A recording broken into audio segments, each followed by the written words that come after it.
Shalom, salam sejahtera buat kita semua.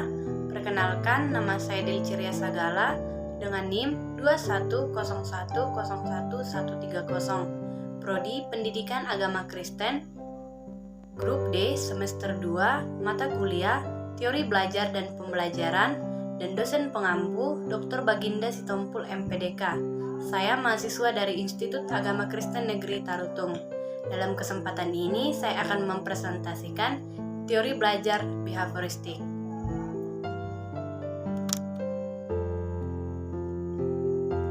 Teori belajar behavioristik merupakan proses perubahan tingkah laku sebagai akibat adanya interaksi antara stimulus dengan respon yang menyebabkan siswa mempunyai pengalaman baru.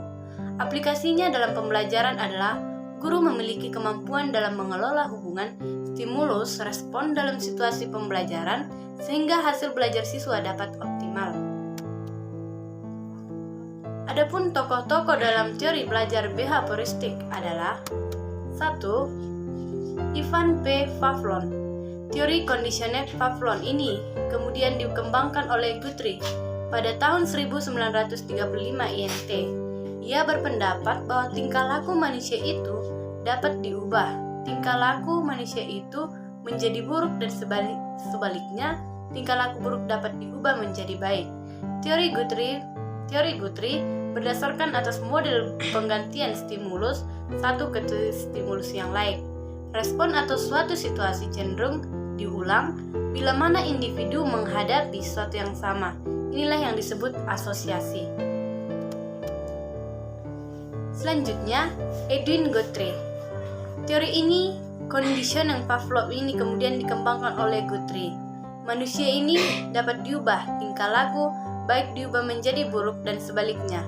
Tingkah laku buruk dapat diubah menjadi baik. Adapun 3 metode pengubahan tingkah laku yang dikemukakannya yaitu 1.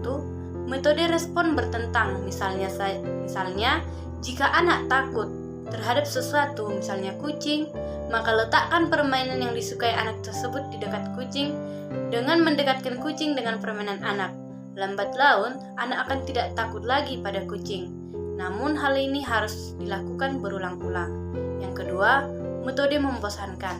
Misalnya, seorang anak mencoba-coba menghisap rokok, minta kepadanya untuk merokok, terus sampai bosan. Setelah bosan, ia akan berhenti merokok dengan sendirinya.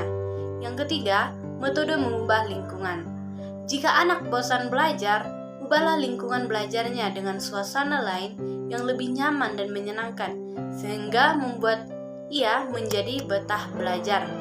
Selanjutnya, menurut Skinner, dari hasil percobaannya, Skinner membedakan respon menjadi 2, yaitu 1. Respon yang timbul dari respon tertentu.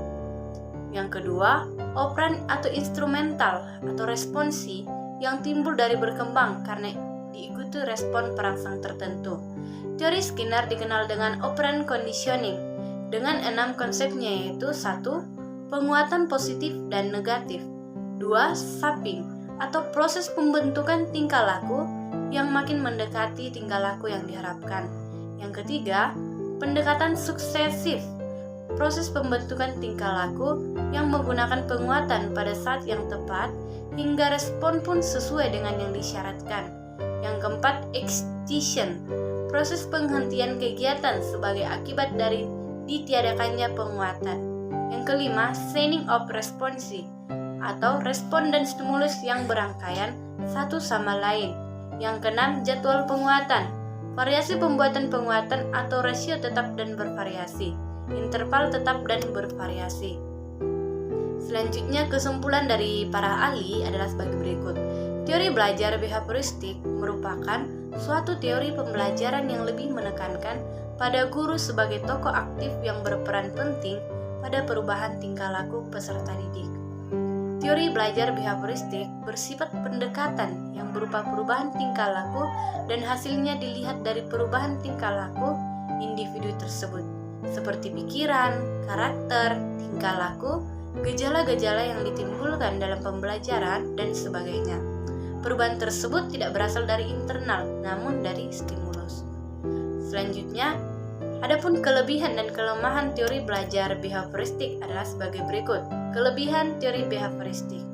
1. Model behavioristik sangat cocok untuk pemerolehan praktek dan pembiasaan yang mengandung unsur-unsur seperti kecepatan, spontanitas, kelenturan, refleks, daya tahan, dan sebagainya.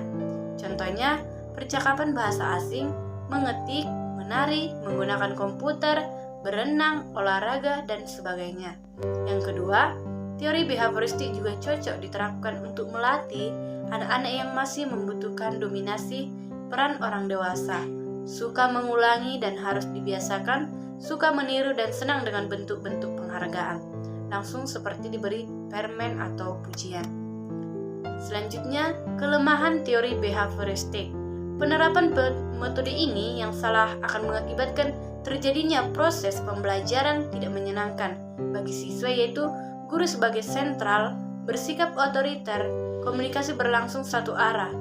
Guru melatih dan menentukan apa yang harus dilakukan oleh murid. Murid dipandang pasif. Murid hanya mendengarkan dengan penjelasan dari guru dan menghafalkan apa yang didengar dan dipandang sebagai belajar yang efektif. Pembelajaran siswa yang berpusat pada guru atau teacher-centered learning bersifat mekanistik dan hanya berorientasi hasil yang dapat diamati dan diukur, sehingga kejelian dan kepekaan guru pada situasi dan kondisi belajar sangat penting untuk menerapkan kondisi behavioristik.